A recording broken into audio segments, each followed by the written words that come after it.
everyone. Can you hear me in the back? Good. Okay, cool.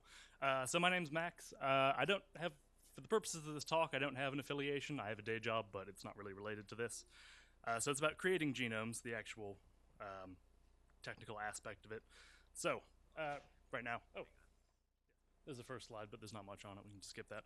So right now, I know they're quoting numbers like 10 cents a base pair. I think in the next few years we can maybe hit 1 cent per base pair. That doesn't include assembly costs, but even at that level, it's 30 million per haploid genome.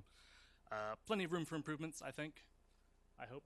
And so the first of these two, this two kind of project is Isothermal Amplification Array, which is basically if you have a library of every single 8-mer oligo, you can kind of chain those together and get larger sequences.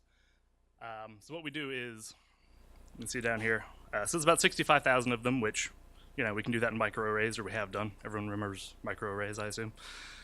So what you do is you get a single, you just synthesize a whole bunch of one strand, and it's got the nicking enzyme site in it, which like a restriction enzyme, but it only cuts one end.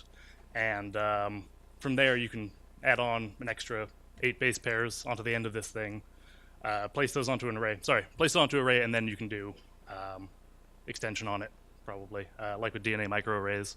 So you have each spot has a unique 8-mer on it, and then that's attached to this kind of foundation sequence with the nicking enzyme site on it.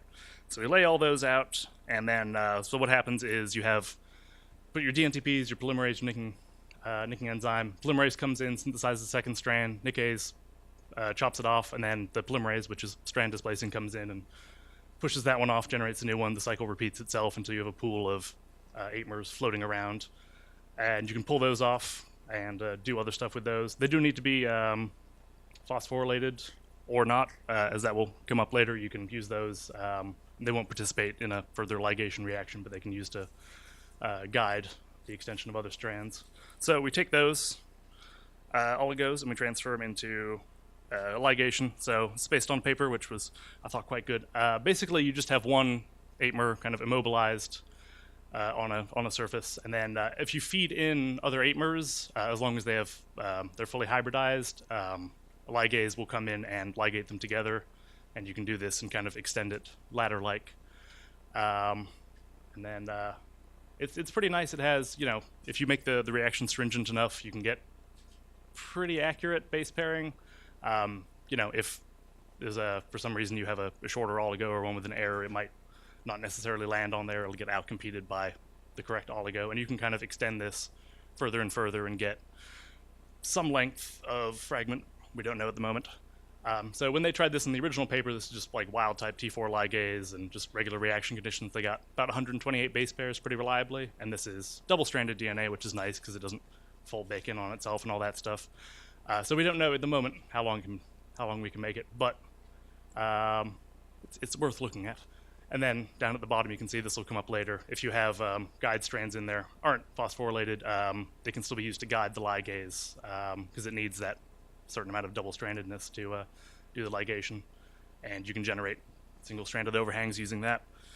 Let's see. So this is in use, at least the nicking and polymerase thing. I think it was a guy from George Church's lab at some point was doing. It's the same kind of thing, just kind of, this is with much longer oligos.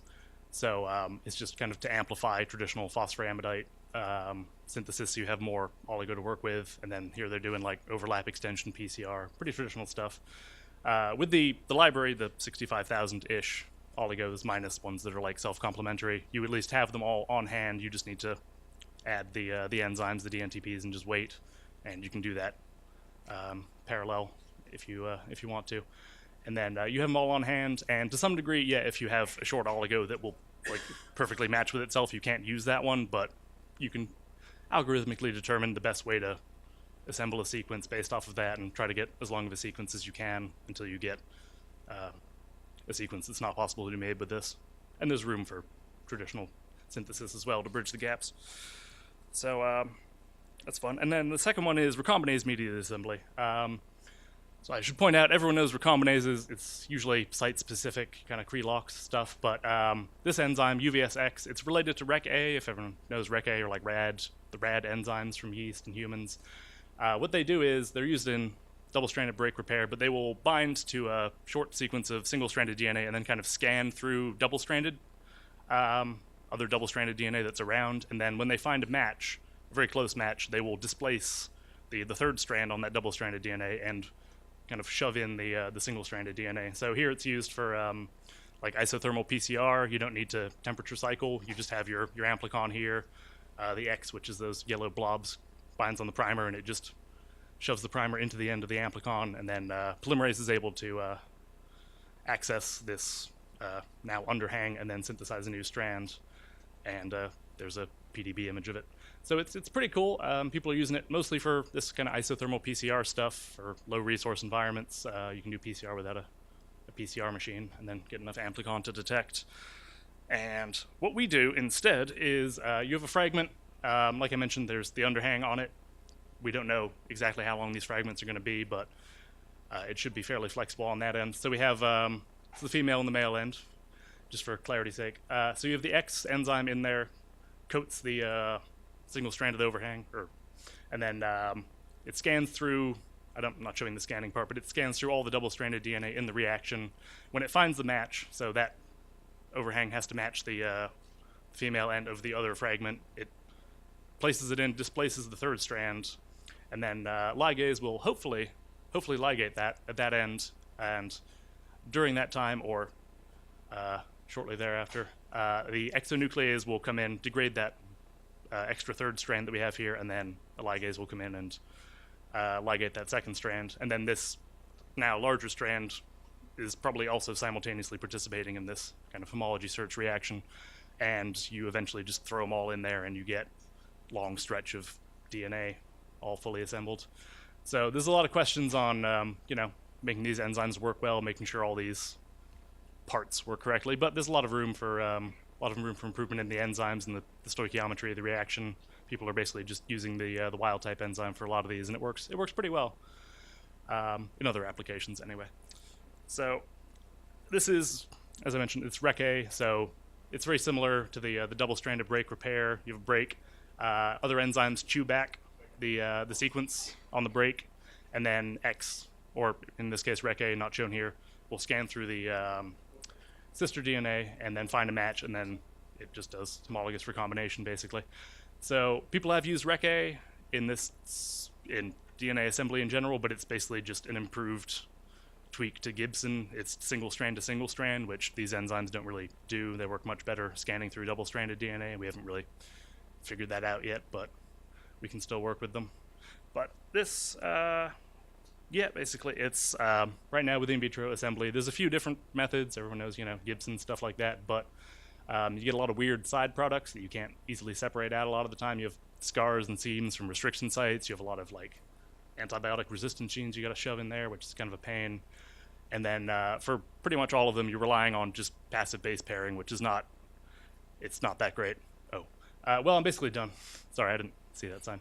And then in vivo has its own problems. You just hope for the best with the cell. Anyway, I'll take questions. Anyway, that's all. Thank you. Sorry. It was a lot to get through, but I figured best to just push through. Questions from the audience, from the cafe? Anyone? Okay. Oh, yes. Omri. The first slide, you said the cost per base pair for phosphoramidite is capped at 0.01 cents a base pair. Well, I would like to ask you about that because I hear you're at Twist It can now. go way down, so just... Okay, well, I'll believe it when I see it. Been promising for a long time. Anyway, any other questions? Yes, Jeff?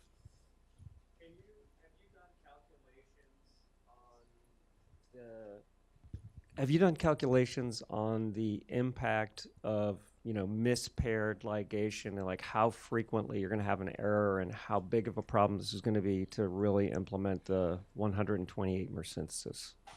It's going to be interesting, I will say. I mean, yeah, we can make it much more stringent. Probably engineering the ligase would be definitely parts of this project. It's not just kind of plug and play with the oligos and the ligase. But, you make it very harsh conditions, make sure only the strong base pairing survives or whatever, and then see what happens. There's a lot of engineering work to be done, but worth investigating, I think. So, quick question about the 8-mers over here. Oh, Hi. yes. So, when you make the initial 8-mers, do you have ideas about how to make those very high fidelity in the first instance? It's tough. So, I mean, the first 4 bases you can pretty much do. I mean, that's only 256 oligos. You can have the first 6 bases on there and then kind of dot those out. But I'm not sure the efficiency of that kind of, it's like UV masking, what they do with DNA microarrays. I'm not sure the efficiency on that. To some degree, it's error correcting because a short oligo or whatever won't get, or hopefully won't get incorporated as efficiently. But I'll still have to look into that. Yes, it's an ongoing question. Yes. I make proteins for a living. It's a company, I don't know if I should really mention them, it's not at all related. This is kind of my third, it's not even like my side stuff, it's just, this is like free time after free time kind of thing. Do we have time for more? Sorry, okay, sorry. Come find me later. Okay. I'll be around.